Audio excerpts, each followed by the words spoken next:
This is Dr. Double B, and this is my lecture on basic molecular techniques leading up to NGS in the next one. So these are some of the different alterations you can have in DNA. Some of them are better detected by different techniques. So this is going to focus on kind of focus techniques like substitutions and smaller alterations, small indels. So one of the first things we can think about is what we might have done to kind of damage the tissue we're working with. In pathology, a lot of the tissue we have is FFPE, or the formalin-fixed paraffin-embedded tissue. And of course, it's been formalin-fixed, which has the effect of cross-linking proteins in DNA, which is somewhat damaging to it. The DNA can be retrieved again, but it ends up being fragmented in somewhere around 300 to 600 base pair fragments. And usually that's good enough for what we want to do. We want to target, a couple hundred base pair regions, and it's enough for the specificity we need. So it's usually good for most purposes. There are some limitations. What can be worse is decalcification. So there are some that are considered kind of softer decals where you can still get a decent DNA yield back, still might have some impacted quality though. So the gray bars here showing you can still get, a reasonable yield with some of these decals. Some of the harder ones that might be used on something like a femoral head or something, there you can't really get any DNA back out of it. So you can't really do molecular techniques if you've done one of those. Another thing we have to think about is tumor cellularity. So when you sequence the DNA in a tissue or anything else, you're sequencing all of it kind of mixed together. So we want to know it's in the tumor, but you're also sequencing stromal cells, inflammatory cells, maybe normal epithelium, kind of everything there. So if you don't have enough tumor content or tumor cellularity, you might miss a mutation that's actually there. So you might have a false negative. One thing that can help with that is dissection from the slide. So tech can actually scrape off the tissue of interest. So it wouldn't be an H&E, it would be an unstained slide, but the H&E will often be marked to give them an idea of where to scrape on the unstained slide. So they can just select for the tumor if it's in a certain area. Usually you don't need normal, but in some cases you might. You could potentially do it in NGS. If you wanted to subtract out normal, of course you could also have some field effect and some mutations in nearby normal. Also, normal is used in classic MSI testing, so you can compare the peaks, but MSI will be covered in a different mini lecture. Something else you can have is tumor heterogeneity. So here we have our normal turned off BRAF, and then here we have our mutated overactive BRAF. So you can possibly only have mutations in a subset of the tumor. This is kind of known for happening in resistance mutations, like EGFR and lung cancer and things like that. And it would be referred to as tumor heterogeneity or a subclonal mutation. So if you have a test that has, say, 5% sensitivity, meaning that 5% of your DNA strands have to have a mutation for you to detect it, you might be able to detect mutated tumor that's 5% of the biopsy, or more likely 10% if it's heterozygous, because if you have a mutation that's heterozygous and your tumor cellularity is 10%, then the mutation is going to be at 5%. And I have some examples of that in the NGS lecture. There are other combinations. You might be able to detect 10% mutated tumor among 90% wild-type tumor. There are different combinations of these things. So I'll be using the BRAF sequence as an example for a lot of these things, which some it'll be like actual tests, some will be just kind of made up with the sequence.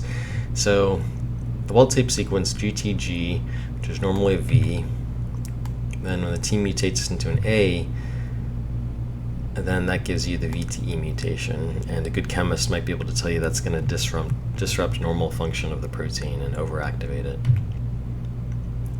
This is codon 600, again, V600E, and nucleotide 1799 in the coding sequence, so including only exons.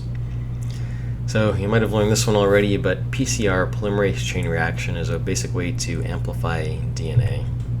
So all the animations of these things, you have genomic DNA, DNA polymerase, primer, nucleotides. So the primer will bind, of course it'll be longer than that, maybe 15 base pairs. The polymerase will then amplify that region. The primers are what give you your specificity of where it's going to amplify. So they can be synthesized from scratch. So we heat the mixture to separate the strands, denature them, and then there's another primer going in the other direction, which gives us our specificity that way. So then we go through the temperature cycling of heating and cooling the mixture. So we heat it to separate the strands, and cool it and allow the next strand to synthesize. So the key here is that each time you make a new strand, it can serve as a template for the next round of PCR. So you're going to have exponential increase in the product. So if you start with 2 strands, then the next round you'll have 4, 8, 16, 32. Of course, it's probably not 2, it might be something more like 2 million, so then it would be 2 million, 4 million, 8 million, 16 million. And of course, it's not perfect doubling every time, but it actually does get close. We'll measure this in reactions, and it'll be something like 94% efficiency, meaning 94% of doubling each time.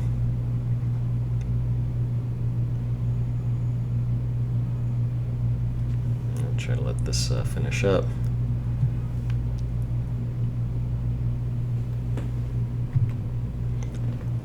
Alright, so the PCR is a type of target amplification where you're actually amplifying the target, the DNA itself. There are other categories of signal amplifications like branched DNA. I won't really talk about this. I think these things get used more in micro applications, but don't really have much experience with them in the cancer sequencing lab. So then we need ways to detect the DNA, to detect a mutation, whatever it is we're looking for. And so kind of the old, most basic that still gets used a little bit is gel electrophoresis. So an electric current is applied to a gel that pulls the negatively charged DNA to the positive end. And the gel matrix is actually what slows down the DNA and kind of sorts it by size. The larger strands are going to have a harder time weaving their way through the gel matrix, and the shorter fragments are going to go through faster. So the shorter fragments will be closer to the other end of the gel. And so when you finish it, you're going to have everything sorted by size, with the larger fragments closer to the beginning, the smaller fragments closer to the end. Alright, so I have some questions here. Since I'm recording, obviously I'll answer the questions myself kind of, but if you were designing a pair of primers to amplify this region, basically they would be kind of on either side of the point of interest. And there's software to help with this, and you need some technical expertise to kind of develop the best set of primers. Technical expertise in software. So the simplest way I think, to detect a certain mutation you're looking for is allele-specific PCR. So say we have a sequence here. Obviously they're all kind of shortened and simplified a little bit, but we have a possible mutation. It could be a T or a C here. So we have a primer that's specific to only one, so in this case, say the mutation. So it's only going to bind and amplify if it has that mutation, that T to C. So that way, if you have a product, you know that you had that mutation that you're looking for. And so here we have our BRAF sequences again. We have the wild type on top with a T, the mutant with an A. And so if you want to design a test, you might have one for the wild type, kind of to make sure it's working for comparison, and then one for the mutant. So wild type would have this towards the end, so it will only amplify if it has that T, and then mutant one would have the A, so it's only going to bind if it has that. And you can kind of think about it, either way. We're technically, like in the mutant, we're binding to the T here, but implying that there's an A here. And so here's a little kind of cartoon example. So you'd usually have a ladder that gives you an estimate of the size, so you have the target we're looking for. These are just supposed to be the wells up at the top, so the gel is moving this way. And so this would be kind of the example that I showed before, where you have a tube with the wild type looking for that, and a tube with the mutant looking for that. So the negative control, we have a product, we have a band, only in this lane for the wild type and not for the mutant primers. Positive, we don't have one for the negative, we do have one for the mutant. And so then normally ask to diagnose patients 1 and 2, so if you want to, you can pause, but I don't want to just stall, so I'll go ahead with the explanation. So patient 1, you kind of see matches the negative control. They have the wild type band amplified, nothing in the mutant lane. So they'd be negative for BRF V600E. Patient 2 has a band in the wild type and a band in the mutant. So that's showing that they actually have both. So if this was a genetic test, you might say that they were heterozygous. In the case of cancer sequencing like this, you're pretty much always going to have normal mixed in as well. You're going to have wild type BRAF. Again, a lot of these oncogene ones are heterozygous, so 50% of even the tumor strands are going to be normal. But then you're also going to have your normal mixed in, usually like normal epithelium, stromal cells, lymphocytes, things like that. So the positive I showed here is actually kind of artificial. You probably wouldn't see something with nothing in the wild type, so there might be a synthetic positive control if it was a real one. So when I used to show these animations back in the day, I said it would be boring to show a bunch of A's, T's, G's, and C's, so instead we're going to use characters, and A would be Angelina Jolie, T would be Brad Pitt, G would be Snoop Dogg, and C would be Cash. So then the animations looked kind of like this. So the primers would bind. This was the allele-specific PCR, so it was only binding to the one on bottom, and then it amplifies. So I thought that was more interesting, but then they broke up, so I couldn't use that anymore. Someone said maybe I could use Timon and Pumbaa from The Lion King, and Snoop Dogg and Cash will never break up, but I just went back to the A, T, G, and C, so I don't have to change it. Alright, so next example of another technique is restriction endonuclease digestion. So it recognizes and cuts specific sequences. You can read about these if you want. They're discovered in bacteria. It's thought that they are kind of there to break up viral DNA. So they kind of exist in nature, and people figure it out, kind of made a list of which ones will cut which sequence and found different uses for them. So one of the uses that we actually use it for is hemochromatosis. So it's a recessive syndrome. Classically, this is the mutation that causes it, this HFE C282Y. There's a nucleotide change. There's another mutation, H63D, which isn't usually associated with a syndrome, but it can contribute to iron overload as well, so we usually test for both of these. And the restriction endonuclease technique works for both of them. So for the first one, the most important one, C282Y. So here's the wild type sequence. We have a G in this position, and then here's the mutant sequence, which has the C282Y. So now we have an A there. And so this actually happens to create a restriction site for the RSA1 restriction enzyme, and they're usually palindromic like this, GTAC, GTAC. So then if you add the RSA1 restriction enzyme, it's going to fragment the mutant, but not the wild type. So if you see fragmentation of the band on the gel, or whatever, however you're detecting it, then you know that it has the mutation. And so I added this extra graphic recently to sort it out. So the wild type actually happens to have an RSA1 restriction site in this sequence that we amplify initially by PCR to look at. So you're going to have two bands already, but then if you have the mutation, you're going to have that additional RSA1 restriction site. So you're going to see an extra band that's going to be cut in extra time. So here's the cartoon of what that would look like, and then I'll show you some real ones. And again, I normally ask you to interpret the results here, so you can pause if you want to. So the negative, it's getting cut once already, just because there happens to be another RSA1 restriction site. And then the positive, this band is getting cut into this one and this one, or technically the DNA strand is getting cut. So we see these bands. They're further towards the end, so they're smaller than this one. And then, so leave it to the trainee to interpret 1 and 2, but of course I'll do it now, so hopefully I get these right. So patient number 1, you can also kind of just match these up to what you're looking at. So they match the positive control. So this would actually be homozygote positive, so they have all mutant DNA, none of the negative wild type. Patient number 2, on the other hand, you see they still have some of this band here. I tried to make it a little bit weaker, and then they also have the mutation, so it's also getting cut into these two. So this is a case where they would be heterozygous for the mutation. And then here's an actual gel. So to go through these kind of quickly, this is the positive control. In this case, it's actually a heterozygous positive control. You still have this band, and then half of it's getting cut into that one and that one, which is a little weaker there. The negative, it's only getting cut once. You have a blank. Then that head is supposed to be with the positive. like I got misplaced on, I moved to a different computer. So 1, yeah, that's confusing there, but it's actually homozygous because you only have the one that's getting cut. So it's all mutant, it's homozygous mutant. 2 is normal, negative, wild type. And then 3 and 4, again, you see kind of everything, and they match the positive, which is heterozygous. So 3 and 4 are heterozygous. 5, 6, 7, 8, normal, wild type. 9, heterozygous. 10, wild type.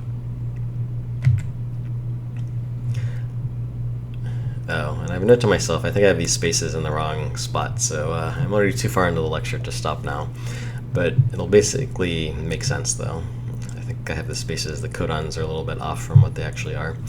But so in the wild type, you normally have a C, and then the mutant, you have a G. So in this case, again, these are things that people just discovered, so it's a different enzyme.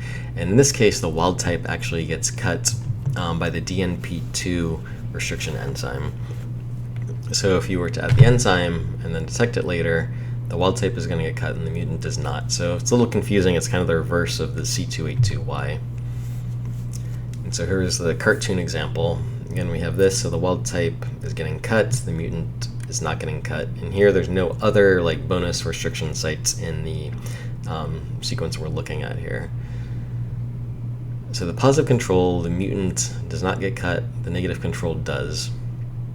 And this would be a homozygous positive control because it's all not getting cut in this case. And so patient 1 matches the positive, they would be homozygous mutant. Patient 2 would be heterozygous, so they have a mixture of everything. They have some that's not getting cut, and some that is, some that's normal, and some that's mutant.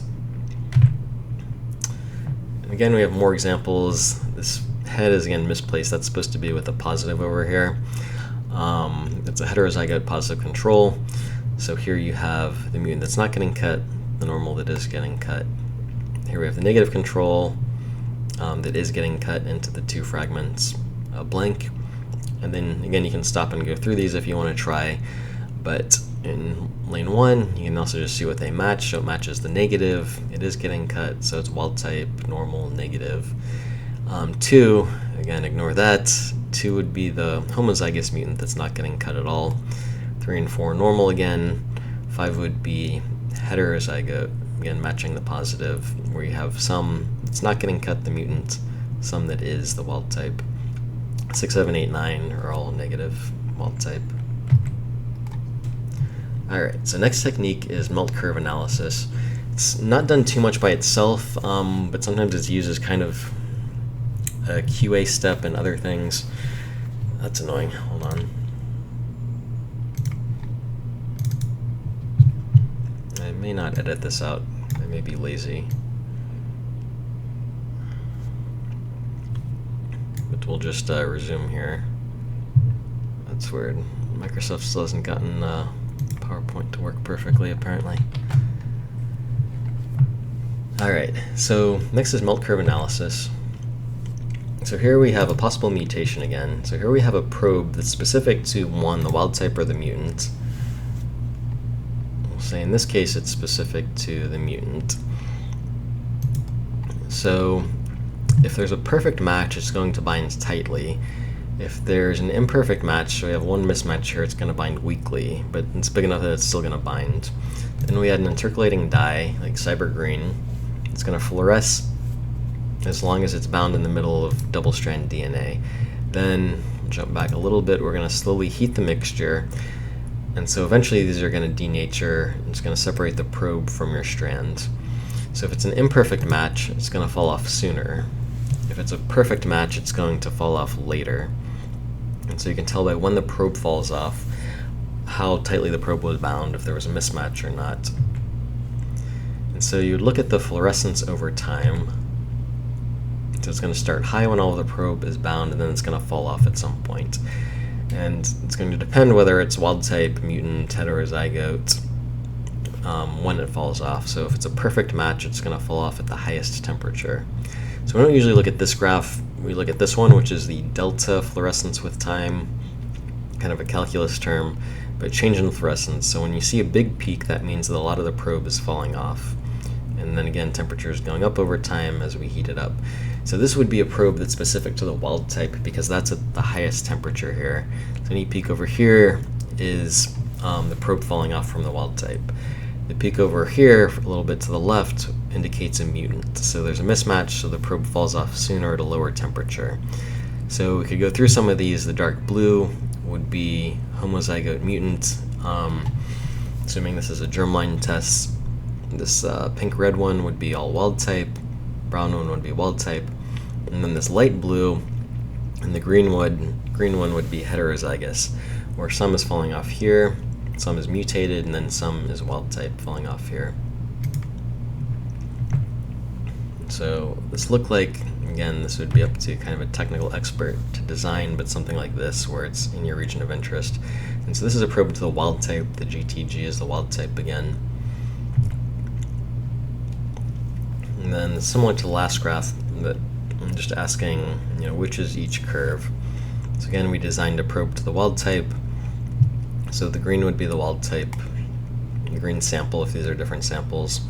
The red would be all mutant or homozygous mutant, and then the yellow one would be heterozygous, or a mixture if this was so this is supposed to be BRAF, so this would basically still be a positive with some normal mixed in.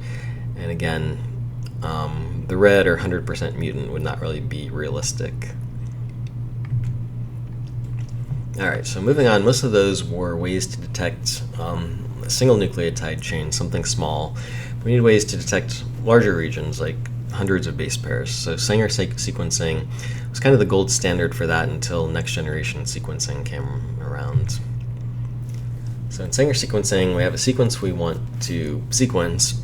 So we have a primer bind, and then we have a mixture of nucleotides that are going to get incorporated. But in the mix, we have these fluorescently labeled terminator nucleotides as well. That when they get randomly incorporated as the strands are synthesizing, it's going to stop any further synthesis. So again, you just kind of include them at a low level in the mixture so that they're going to get randomly incorporated. It could be one base or it could be 200 bases in. And the different nucleotides have different colors so that you can sort them out later. And then at the end, you run them by capillary electrophoresis, which sorts them by size. And it has one base pair resolution, so then you can read it off. It was a blue, it was an A, yellow G, red T, green C. I don't think my colors match the ones that are actually used, but hopefully you get the idea. When I used to use the characters, it was a little more fun. Again, we have our Brad Pitt, Angelina Jolie, Snoop Dogg, Cash. Then we have our terminator nucleotides getting incorporated as well. But again, we reverted back to the regular ATGC. And just to show what I just described, capillary electrophoresis, it's kind of like gel electrophoresis. Again, and of course it happens in a capillary, so it has much better resolution. It's detected by a laser at the end, telling when things go by, and it can detect the different colors. So the smaller ones go through faster, the larger ones go through slower, and it has one base pair resolution. So that's why it can be used for this. Here's a graphic I got from the internet. Forgot to give credit, but if you Google Sanger sequencing, this will probably be one of the first results. So it kind of summarizes everything pretty well. So again, you have a primer, and you want to know the rest of the sequence. So these terminator nucleotides are going to randomly get incorporated. So right after the primer, and some of them we're going to have the G terminator get incorporated, so it's yellow. So the first thing that's going to go by the laser is a yellow. So the G was the first nucleotide. Then in this next set, which would of course be multiple fragments like this, we had a normal G get incorporated here. Then we had a terminator A get incorporated, which is red. It's slightly bigger, so it's going to go through slightly later.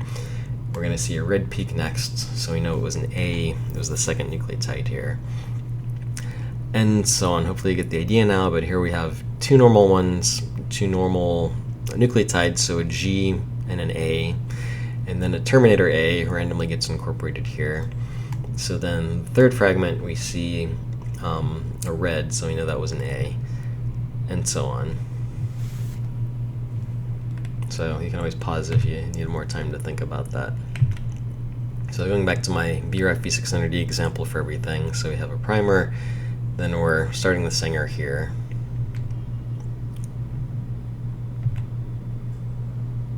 So here are the results. I'm kind of giving you what some of them are. And then here's our site of interest. So if you look at these, we see GCT, which matches that, ACA, G, and then here's where we might have a T or an A. So I tried to hide the letters here just to make you think about it, but we see some red, which is a T and the normal, and then we see some yellow, which is the A, so that's the mutation.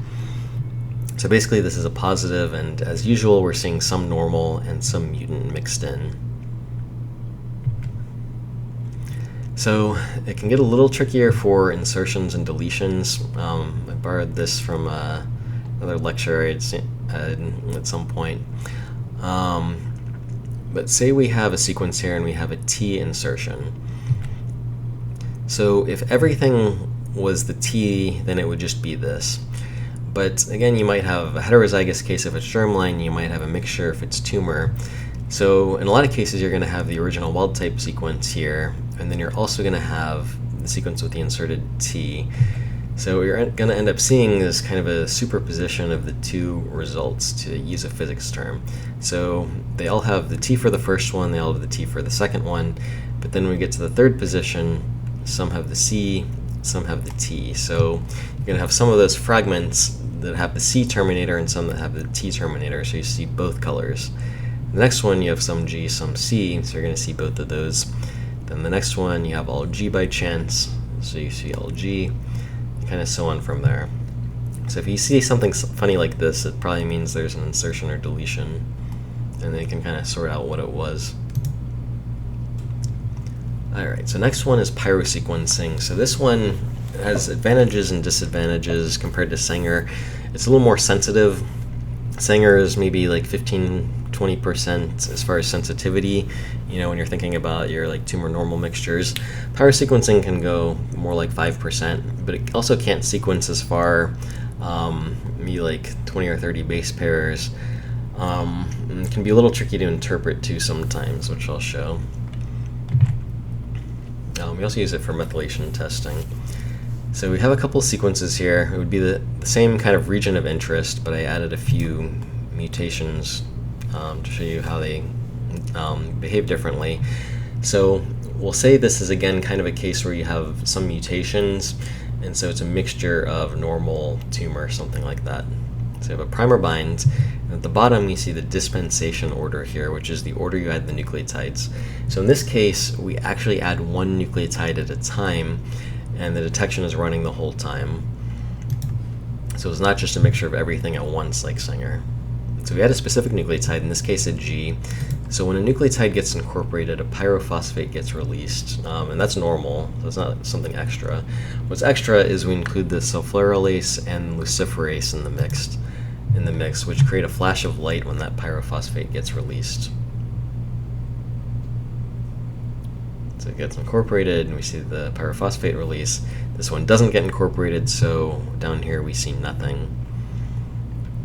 The G gets incorporated, so we see the flash of light. And we track this. So now there's something interesting here. We have 3 T's in a row in this strand, so 3 A's here. So when we add the A's, they're all going to get incorporated at once, and we're going to have a lot more pyrophosphate release and see a bigger flash of light. Then we add an A again, doesn't get incorporated. This is often done when you know you have a sequence like this as kind of an extra wash step to make sure there's not any left over. And so usually that's flat. Then the T gets incorporated again, normal size peak. So now we finally have a possible mutation. Some have a C, some have a T. So when you design it, you have to make sure you add nucleotides to cover all of these possible mutations that are known. So we had a G to cover the C, but now it's not getting incorporated here, so we have less pyrophosphate released, so you have a smaller flash of light, so half the peak size. Then we add an A to cover the T, and again you kind of have that half peak height there. Then we have another normal one, kind of normal peak size, and then I threw another funny variant here. So we have extra G incorporated, so we're going to get another kind of different peak height. This can be a little tricky to interpret sometimes.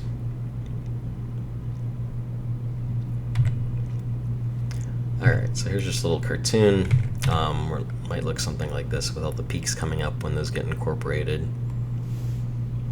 And usually if you have a site of interest, you might highlight it just to keep track of when you're doing your interpretation. So here's one I pulled from the internet. So this would be a case where, you know, there's a certain site where you might have a T or G. Here you have the T. Here you have a mixture, so maybe heterozygous or maybe a mixture of cells and strands in a cancer population. And then here's all G. And so this is an example of a BRAF wild type. If you don't have it memorized by now, GTG, AAA, TCT. So if you don't see a peak, these were not incorporated. If you see a peak, it was incorporated. This is highlighted here because our T to A is that classic BRAF V600E. And this A is triple peak height because it's an AAA there. And so here's that sequence again. So here would be the primer. Here would be, you can kind of match it up, GTG, AAA, TCT, except now something else is going on. So you would want to interpret this result, and if you compare to the normal, if you compare it to the known sequence, we see something unusual here. So we see this A popping up. So this is actually the T to A mutation, so this is positive for the BRAF V600E. And again, we still see a mixture of normal like we usually do. And sometimes as a trick question, I'll ask, you know, what is the sequence we're reading off here? And the wrong answer would be GT, AG, etc. So it's not GT, AG, it's actually a mixture of the wild type and normal. So some of the strands have GTG, and some of them, which have the mutation, have GAG. Hopefully that makes sense. So here's where it can get tricky. There's some other BRAF mutations that you can also detect by this. The BRAF V600K is caused by a GT to AA mutation. Here's the sequence for reference. So instead of GTG, you have AAG. So again, here's the wild type normal sequence. So these GT have both mutated to an AA. So we see kind of a double mutant peak here because this is where the A is, so they both pop up here. Then the G is the normal, but it's also this G coming in from the mutant. So you have some from the wild type, from the mixed in wild type, some from this G from the mutant, because things just basically go through as soon as they possibly can. And then here's the normal wild type T, and then the mutant AAA peak actually comes through here. So you're not gonna like miss it and think and have a false negative, but if you see something funny here, if you see this super big A, that tells you that something different is happening. So it's not the normal T to A, it's that GT to AA, and then that's the AAA peak coming through here, and that T comes through here, and then eventually the wild type and normal kind of line up again at the end there. So pyrosequencing can also be used for promoter methylation testing. So here we have a made-up gene, and the CG islands can become methylated, shutting down transcription of the downstream gene. It happens in things like MLH1 and MGMT promoters. So as an example, we'll use MGMT promoter methylation testing, which is done in brain tumors. So MGMT, you can think of it as kind of a dumb tumor suppressor, which is why I have Peter Griffin. So it repairs alkylating damage to DNA. But in some gliomas, you give alkylating agents like temozolomide to actually intentionally cause alkylating damage to DNA. So if MGMT is functioning, it's going to prevent the chemo from having its full effect. However, if the promoter is methylated and it's not expressed, then that's going to allow the chemo to have its full effect and kill off the tumor. And then ideally, it also gives you some selectivity that'll have more an effect on the tumor than the normal, because the normal will still have the MGMT intact. So here's a graphic, again borrowed from the internet. Then I made a little animation to go with it. So here we have, again, we're showing two things. We have a methylated, unmethylated. So it's detected, the first step is bisulfite treatment of the DNA. So the bisulfite will convert unmethylated C's into U's, or uracil, which you're right is not normally part of DNA, so it's a little bit abnormal here. The methylation will protect the C's from that conversion, from the chemical. So in a completely unmethylated strand, all of the C's are going to get converted into U's, or uracil. Then for the rest of the procedure, there are a couple of rounds of strand synthesis are done, which converts the U's into A's and then the A's into T's. So the final step, when we do the pyrosequencing, we're looking for whether these potentially methylated C's are still a C, which means they were methylated, or if they're now a T, which means they were unmethylated and they got converted. So you'd be looking for something like this. C would be methylated, T would be unmethylated. And again, it's tumor sequencing, so you're usually going to see a mixture of both possibilities. So you won't usually see like 100% methylation when we're looking at these things like MLH1, MGMT. So here is a negative case, or unmethylated case. So we have the possible methylation sites that are part of CG islands highlighted here, the little gray boxes. So in this example here, it could be a T or C. So we see all T, which means all of the C here got converted into the T, so it was unmethylated, it was not protected from that conversion.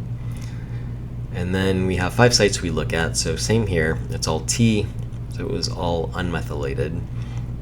Things get slightly confusing here, so remember the pyrosequencing, so you can look at your dispensation order at the bottom here. And at this site, the 3rd site, there are actually 3 T's normally right before here. So if you have the C converted to a T because it's unmethylated, it actually kind of joins this giant T peak. So there's actually 4 T's, 3 that are normally there, and 1 that's our unmethylated C getting converted into a T. And then here's kind of a normal size one, and then the 5th one is another where you have a couple T's before that. So the Y is just used to indicate it could be a C or a T. And then this C gets kind of used as an internal control. It's not part of a CG island, so it should never be methylated and should always get converted into the T here. The bisulfite can expire. Never actually seen it because the techs are good about replacing it before it expires. But if it didn't work, basically you might see something here. And so here I showed a negative, so here's an example of a positive. So we have C at the first position, and then again we're seeing a little bit of a mixture like in most cancer sequencing. We have some C here, we have some C here that, you know, maybe, so not all of it got converted into the T here. We have C, and then this worked, so this all got converted to that T. Again, not part of a CG island. And so the algorithm will do kind of an area under the curve, and then you can get your average percent methylation and determine if it's positive or not. So you'd have a threshold for that. All right. Next, I think we're getting close to the end, is real-time PCR. So this is a powerful technique. It can be used for quantitative testing like BCR-ABL, CMV. It can be used for cancer mutations. It has a good sensitivity. Also infectious diseases. It's very automatable, rapid, sensitive. So it's kind of an all-around good test. It's still used a lot now. So this animation will look like the PCR one because it is PCR, but there's a bonus. So we have our primer, we have our other primer, polymerases, but now we also have this probe included, which has a reporter that fluoresces and a quencher that stops that reporter from fully fluorescing as long as it's close on the same molecule. So the probe is specific to the region we're going to amplify. So when the polymerase amplifies that strand, it's going to fragment the probe and separate the reporter from the quencher, allowing it to fully fluoresce. So then we're going to go through our rounds of PCR, and it's going to keep happening. We'll have the probe bind to our sequence. We'll fragment the probe and separate the reporter from the quencher and see that full fluorescence. And then it's going to continue, so we're going to have this exponential amplification of the DNA as well as an exponential amplification of the fluorescence. And I'll go ahead and let it late to the end. I think I got a couple more rounds of it here.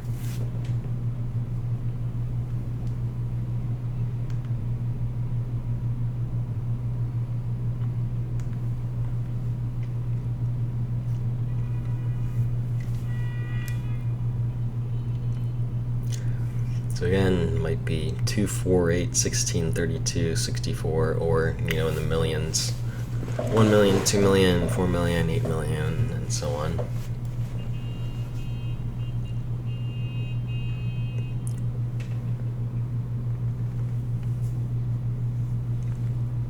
Alright. And so you'd look at your fluorescence versus time or cycle number. Same thing. And then if it's positive for whatever you're looking for, you'll see this at first exponential curve, then it drops off and becomes sigmoidal as you run out of primers, probes, nucleotides, all of those things in the reaction. And you're usually going to have a cycle threshold where it's the cycle at which the curve crosses the threshold, and you use that to kind of tell if it's positive or not. It has to cross by a certain time, and you also use that to back calculate a concentration if it's quantitative. So say we wanted to do this for our V600E again. So for a specific mutation, you can combine it with allele-specific PCR. So notice this is the A, not the T, so this is a mutation, and then we have an extra probe to detect it. And so we have a few curves, so we can ask which ones are positive and then which ones have the highest mutant concentration. So the green would be negative, it never crosses over.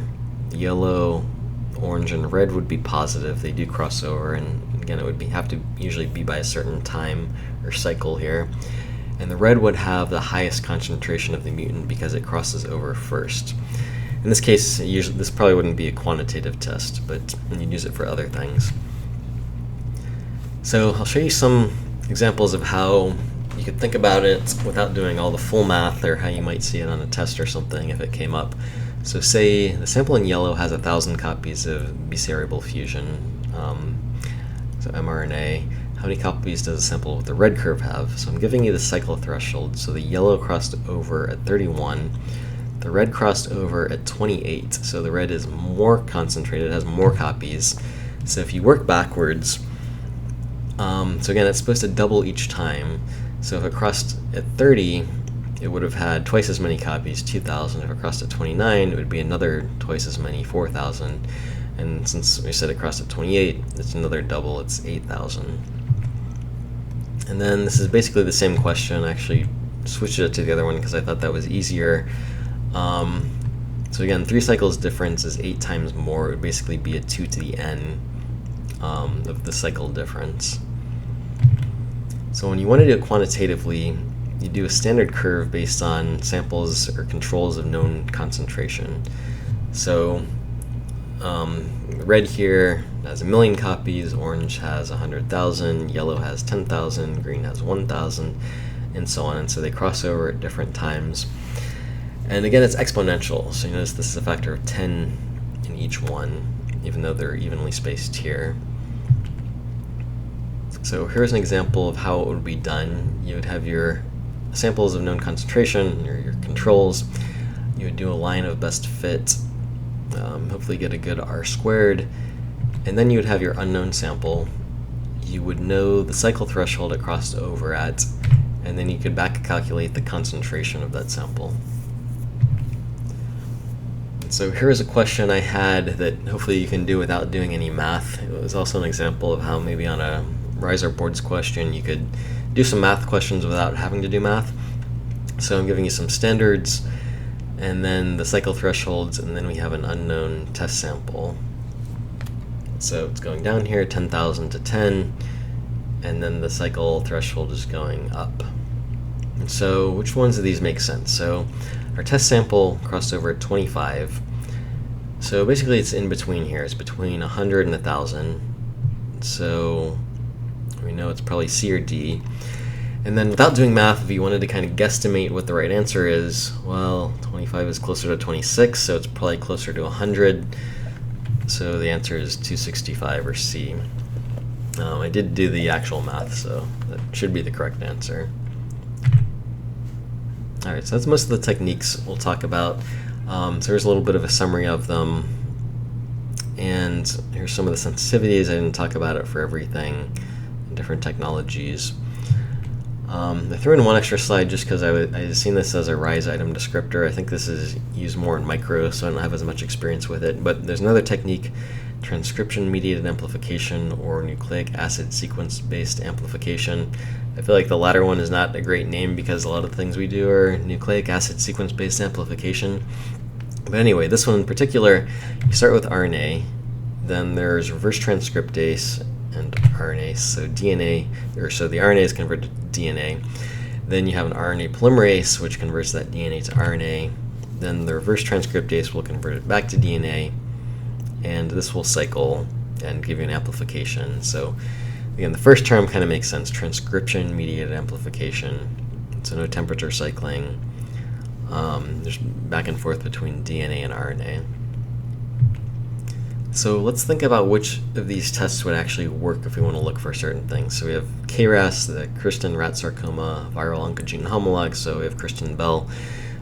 She has the lightning power because that was her superpower in a TV show. But anyway, so here's our mutation distribution from Cosmic. So there's kind of a finite number of mutations. So you could use a lot of these. Sanger would work. It wouldn't have a great sensitivity for cancer sequencing. Pyrosequencing would work. It would have a little better sensitivity. We can sequence these small regions, probably 2 reactions, to cover the major regions of mutations. Some of the other ones might work as well. Real-time PCR would require design of some primer probe sets, but it would be doable. And then, of course, NGS would work for everything, but it would be overkill if you just want to do one gene. But it might be, of course, part of a bigger panel in NGS.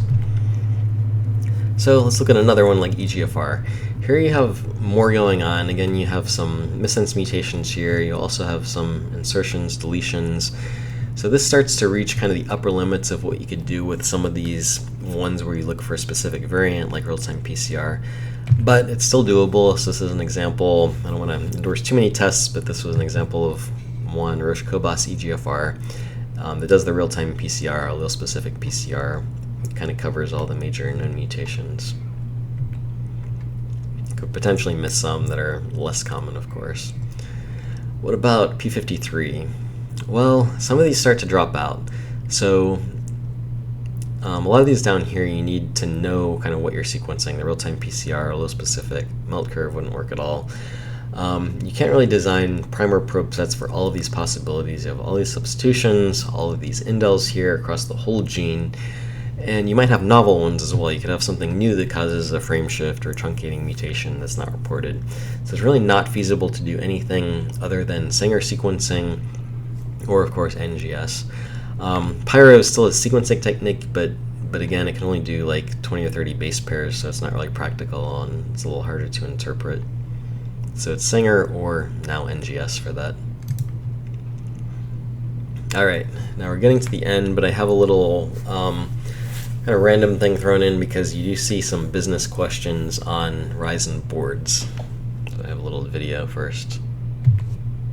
I can sell for 13.5 a key. 13.5? What are you, nuts? 13.5? We still got to take that to Florida, man. Do you know what that's like these days? You got the Navy all over the place. You got frogmen. All right. Hopefully the video doesn't get flagged for copyright infringement. We'll see. All right. So here's an example question. I have seen things like this on like Rise. So say you buy a pyrosequencer for $10,000 and run 4 BRAF a week.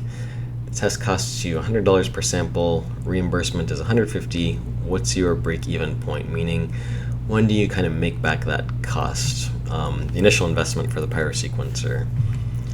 And so the way you might do that, and it's just what the question is asking.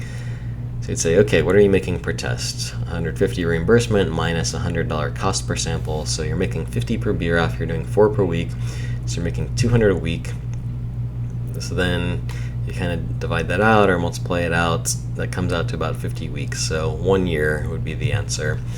So that's one way of looking at it. There are other ways, like looking at depreciation kind of saying, okay, I'll probably run this test for like 5 years, and so that's like $2,000 per year we're allocating to the pyrosequencer and things like that.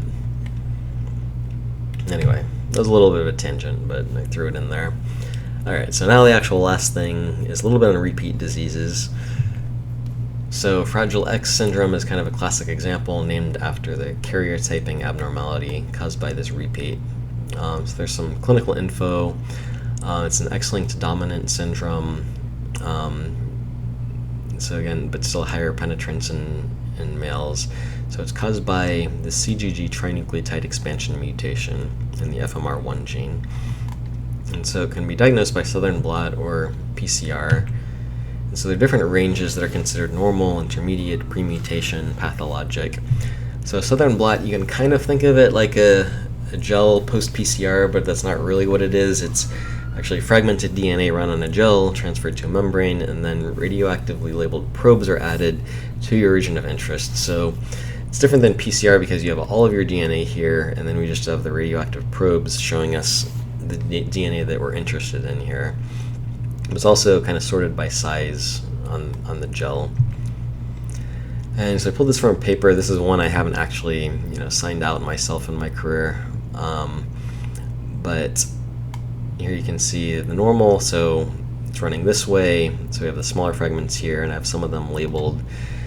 So we have a full mutation range. We have some in the premutation, kind of borderline here, intermediate, and the normal. So you could go through a few. So one, well, let's look at one where we actually have it labeled. So the third one here, we have something smaller and then something about 52. So kind of intermediate. So one normal, one intermediate. So kind of getting close to a premutation. Let's look at this one. So we have a 70 and a 20. So 70 is in the premutation. We have 2. So this would be a female premutation carrier for this one and some of the other ones in that range. So patient 2 is one of the positive examples, so male with the syndrome in this large range, and it kind of spreads out when it gets to be very large. And then same for this one at 11. And I added the description of the image if you want to read any of those in more detail. Here's a PCR example with that reference again. So again, so you can do PCR around it. It gets harder as it gets bigger. But here we have 20 and 30 repeats. So that would be normal female because there's 2 copies. 31 and 65. So premutation carrier. 30 156 would be a large premutation carrier. And then here's an example. Funny things can happen when there's a positive. It'll kind of spread out like this at the beginning. And then there's a trivia question or test question that if you see a female with only 1 peak, she could be homozygous for the same repeat number, but she could also be like a very large premutation carrier that was kind of missed on the PCR. So the answer would be reflex it to Southern blot just to be safe. And then similar things would apply to other conditions like Huntington's. You could do the same assays, but different thresholds. All right, so that's all for this one. I hope it's all making sense, and stay tuned for more again.